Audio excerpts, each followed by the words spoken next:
السلام علیکم پیارے دوستو، آج ہم آپ کو ایک واقعہ سنانے والے ہیں۔ بغداد کے شہر میں ایک نیک اور خوبصورت نوجوان رہتا تھا جس کی خوبصورتی کی ہر کوئی تعریف کرتا تھا۔ اس لڑکے کے ماں باپ بچپن ہی میں انتقال کر گئے تھے۔ مسجد کے مولوی صاحب نے اس کی تربیت کی تھی۔ جب وہ بڑا ہو گیا اور اپنا کمانے کھانے لگا، اس کے گھر میں ایک چھوٹا سا طوطا بھی رکھا ہوا تھا۔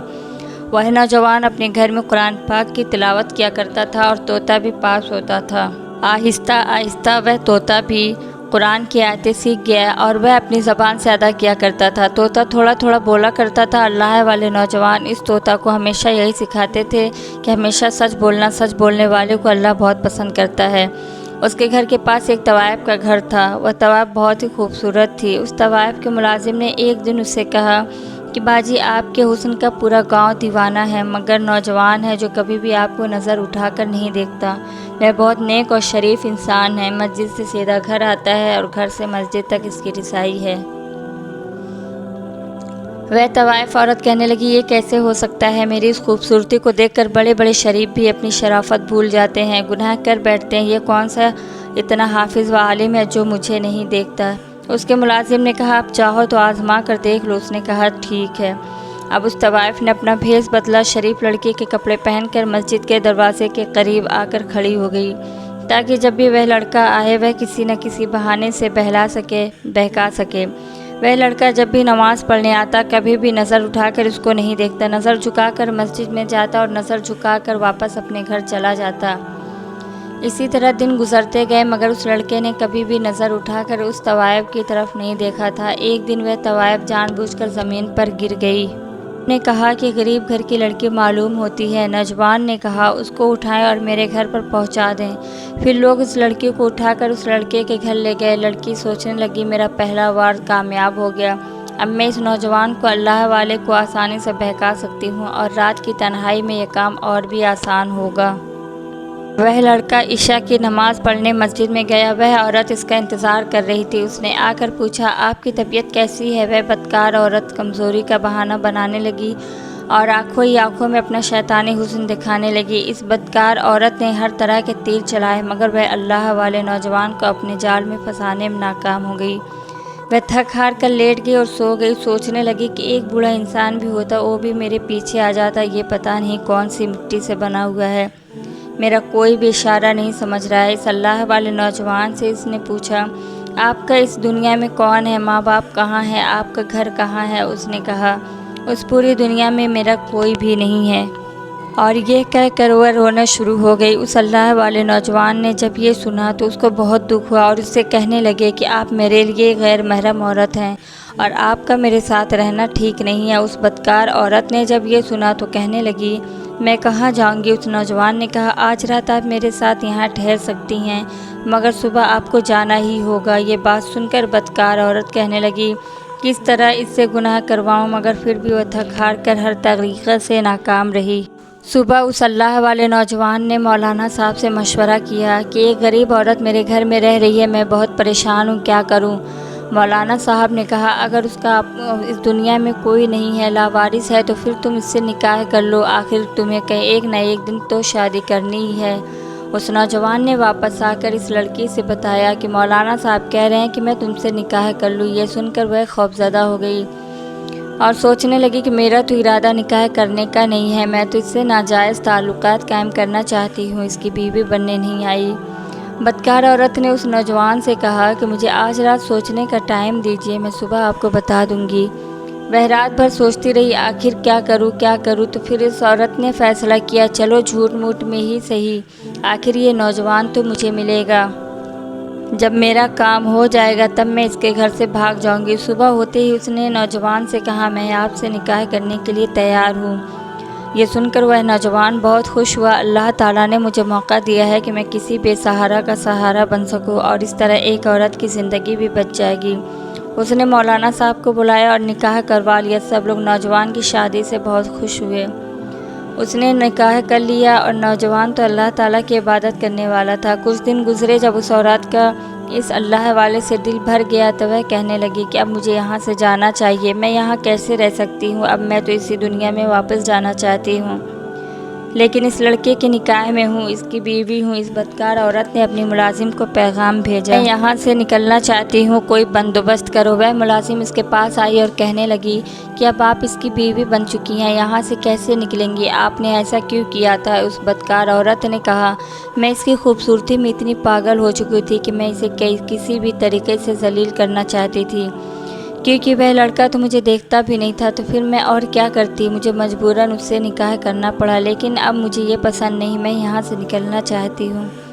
ملازم نے کہا، آپ ایسا کریں کہ آپ اس سے طلاق لے لیں۔ تو وہ کہنے لگی کہ نہیں، میں اس سے طلاق نہیں لے سکتی، کیونکہ وہ بہت اچھا انسان ہے اور مجھے کبھی بھی یہ طلاق نہیں دے گا۔ وہ بدکار عورت بولنے لگی، مجھے اتنا شریف انسان نہیں چاہیے، کیوں نہ میں ایسا کروں کہ اس کو مار دیتی ہوں، اور اپنے کوٹھے والی زندگی کو یاد کرنے لگی، جہاں ہر روز امیر امیر لوگ میرے یہاں آتے تھے، میرے اوپر ہزاروں دینار نچھاور کیا کرتے تھے، مجھے اس کے ساتھ نہیں رہنا۔ اس نے ملازمہ سے بولا کہ تم مجھے زہر کا لا کر دو تاکہ میں اس کو مار دوں۔ جب ملازمہ نے یہ سنا تو ملازم زہر کا انتظام کرنے لگی۔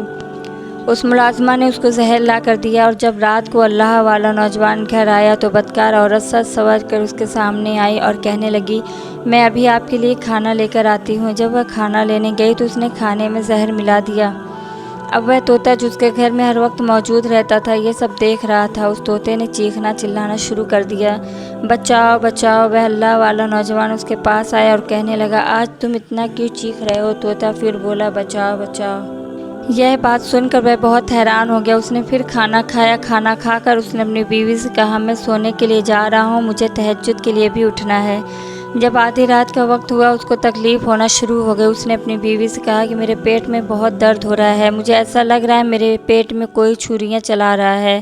وہ بدکار عورت کہنے لگی، مجھے لگتا ہے کہ آپ نے الٹی سیدھی چیزیں کھا لی ہوں گی۔ اس اللہ والے نے نوجوان نے کہا، میرا وقت قریب آ چکا ہے، تم ایسا کرو، مولانا صاحب کو بلا کر لاؤ۔ اور اس کے سامنے اس کا شوہر تڑپ تڑپ کر مر گیا۔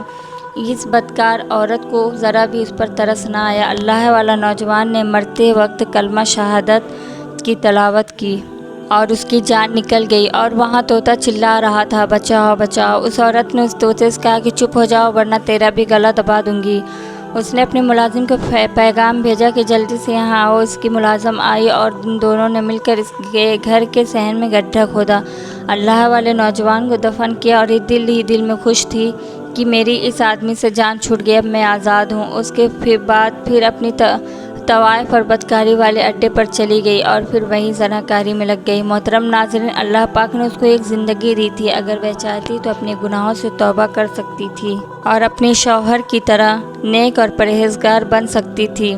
اگر وہ چاہتی تو اپنی آخرت سنوار سکتی تھی، مگر اس نے اپنے ہاتھوں سے ہی اپنی دنیا و آخرت کو برباد کر لیا، بلکہ اپنے شوہر کو زہر دے کر اس کا قتل بھی کر دیا۔ بدکار بھی تھی، طوائف بھی تھی، مگر اب وہ ایک قاتل بھی بن چکی تھی۔ جب صبح فجر کا وقت ہوا، مولانا صاحب نے نماز پڑھائی اور دیکھا کہ ان کا شاگرد کئی دنوں سے نماز پڑھنے نہیں آیا۔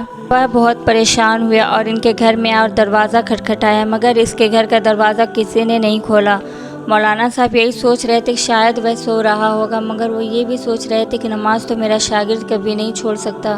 مولانا صاحب واپس چلے گئے۔ جب ظہر کا وقت ہوا اور دیکھا ابھی بھی ان کا شاگرد نماز پڑھنے نہیں آیا، انہوں نے کسی کو بھیجا، مگر اس نے بھی یہی کہا کہ وہ دروازہ نہیں کھول رہا ہے۔ شام تک یہی سلسلہ چلتا رہا۔ عشاء کے بعد مولانا صاحب نے سوچا کہ مجھے خود جانا چاہیے۔ جب مولانا صاحب گئے، انہوں نے دروازہ کھٹکھٹایا مگر کوئی بھی نہ آیا، مگر اندر سے طوطا چیخ رہا تھا، بچاؤ بچاؤ۔ مولانا صاحب سمجھ گئے کہ کچھ تو گڑبڑ ہے۔ انہوں نے پورا محلہ اکٹھا کیا اور دروازہ توڑا، سوائے اس طوطے کے اس گھر میں کوئی بھی نہیں تھا، اور وہاں سب یہی سمجھ رہے تھے کہ میاں بیوی کہیں گھومنے گئے ہوئے ہیں۔ رات کا تہجد کا وقت ہوا، مولانا صاحب کو بے چینی محسوس ہونے لگی۔ انہوں نے اپنی بیوی سے کہا کہ مجھے ایسا لگتا ہے کہ میرا شاگرد تکلیف میں ہے، وہ کسی نہ کسی پریشانی میں ہے۔ ان کی بیوی نے کہا، نہیں، ان کی نئی نئی شادی ہوئی ہے، ہو سکتا ہے میاں بیوی کہیں گھومنے گئے ہیں۔ مولانا صاحب نے کہا، وہ مجھے بنا بتائے ہوئے نہیں جا سکتا۔ ان کی بیوی نے کہا، آپ پریشان نہ ہو، سو جائیں۔ مولانا صاحب اپنے بستر پر گئے اور سو گئے، مگر مولانا صاحب نے خواب میں دیکھا کہ ان کا شاگرد رو رہا ہے اور اس کے کپڑے پر خون پڑا ہوا ہے۔ مولانا صاحب اٹھے اور خواب کا بیان اپنی بیوی کو بتایا۔ انہوں نے کہا، ہاں، آپ بار بار یہی سوچ رہے ہیں، اسی لیے آپ کو ایسے خواب آ رہے ہیں۔ پھر مولانا صاحب نے دوسری رات کو بھی خواب دیکھا، مگر تیسری رات کو بھی وہی خواب دیکھا کہ ان کا شاگرد انہی کپڑوں میں لت پت ہے اور رو رہا ہے۔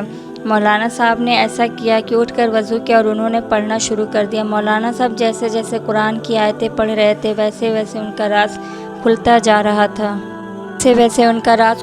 رہا تھا اور ان کو بتایا گیا کہ گھر کے صحن میں جا کر دیکھو۔ اب مولانا صاحب بہت پریشان ہو گئے، مجھے اس کے گھر کا اشارہ کیوں مل رہا ہے؟ مولانا صاحب اپنے ساتھ محلے کے کچھ لوگوں کو لے کر اس اللہ والے نوجوان کے گھر گئے اور انہیں دیکھتے ہوئے وہ طوطا پھر سے چلانے لگا۔ جب زمین کو کھودا گیا تو وہ دیکھ کر حیران رہ گئے، وہ سوچ بھی نہیں سکتے تھے کہ ان کا پیارا شاگرد ان کو اس حالت میں ملے گا۔ ان کو کفن بھی نہیں دیا گیا تھا۔ مولانا صاحب سوچنے لگے کہ کون ظالم ہے جس نے ان کو قتل کر دیا اور اس طرح دفن کر دیا، مگر اللہ تعالیٰ کی قدرت دیکھیے، ان کی لاش ویسی ہی تھی جیسے ان کو ابھی دفن کیا گیا ہو۔ ان کے چہرے سے نور چمک رہا تھا۔ ان کو دیکھتے ہی مولانا صاحب نے اپنا سر پکڑ لیا اور نیچے بیٹھ کر رونے لگے۔ مولانا صاحب نے دیکھا کہ ان کی بیوی موجود نہیں ہے۔ انہوں نے سب سے پہلے اپنے شاگرد کا جنازہ پڑھایا اور اس کی تدفین کا انتظام کیا، اور سب لوگ اس بات سے پریشان تھے کہ اس نوجوان کو کس نے مارا، کس نے ان کو قتل کیا۔ مولانا صاحب اس کے گھر میں اور اپنے شاگرد کو یاد کر کے رونے لگے۔ مولانا صاحب کی درد بھری آواز وہاں موجود طوطا بڑی خاموشی سے سن رہا تھا۔ اسے یہ لگ رہا تھا کہ یہ طوطا زندگی بھر نہیں بول پائے گا، مگر اب اس طوطے کو اللہ پاک نے بولنے کی توفیق عطا فرمائی۔ اس نے کہا کہ وہ عورت ایک طوائف تھی، بدکار تھی، وہ اس سے زنا کرنا چاہتی تھی۔ وہ بد کردار عورت تو یہاں بیس بدل کر آئی تھی، اس نے سب کو یہاں بیوقوف بنایا۔ اس نے اللہ والے نوجوان سے نکاح کیا اور جب اس کا دل بھر گیا تو اس کو زہر دے کر جان سے مار دیا۔ اب وہ دوبارہ زناکاری اور بدکاری کے لیے اپنے کوٹھے پر چلی گئی ہے۔ اتنا بتا کر طوطا خاموش ہو گیا۔ مولانا صاحب اس طوطے کو لے کر اپنے گھر چلے گئے اور اس کو اپنے گھر میں رکھ لیا۔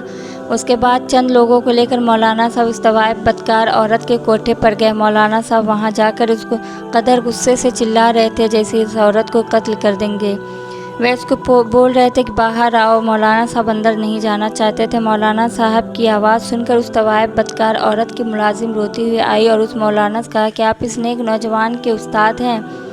مولانا صاحب نے کہا ہاں، میں اس کا استاد بھی ہوں، اس کا باپ بھی ہوں۔ تم باہر بلاؤ اس طوائف کو، اس بدکار عورت کو جس نے میرے بیٹے کے ساتھ اتنا ظلم کیا۔ اس مولانا نے کہا اس کو اس کے کیے کی سزا مل چکی ہے۔ جس رات اس نے اپنے شوہر کو مار کر اپنی بدکاری کے اڈے پر آئی، وہ بہت خوش تھی، تیار ہو کر بدکاری کے لیے نکل رہی تھی کہ ایک دم اس کا جسم بدلنا شروع ہو گیا اور دیکھتے ہی دیکھتے اس کا جسم ایک سور میں تبدیل ہو گیا۔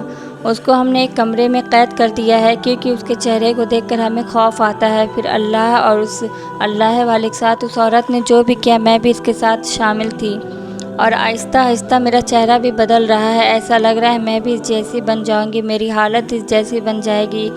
آپ مجھے معاف کر دیجیے اور اس نوجوان کو کہیں کہ وہ بھی مجھے معاف کر دے۔ اللہ تعالیٰ نے ہماری دنیا ہی جہنم بنا دی ہے۔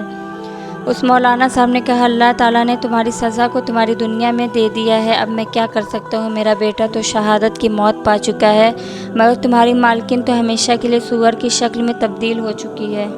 اللہ پاک سے دعا ہے کہ اللہ پاک ہمیں برائی سے بچنے اور نیک اعمال کرنے کی توفیق عطا فرمائے، آمین۔ ایسے ہی اسلامک ویڈیو دیکھنے کے لیے ہمارے چینل کو سبسکرائب کر کے ہماری فیملی کا حصہ بننا مت بھولیے گا۔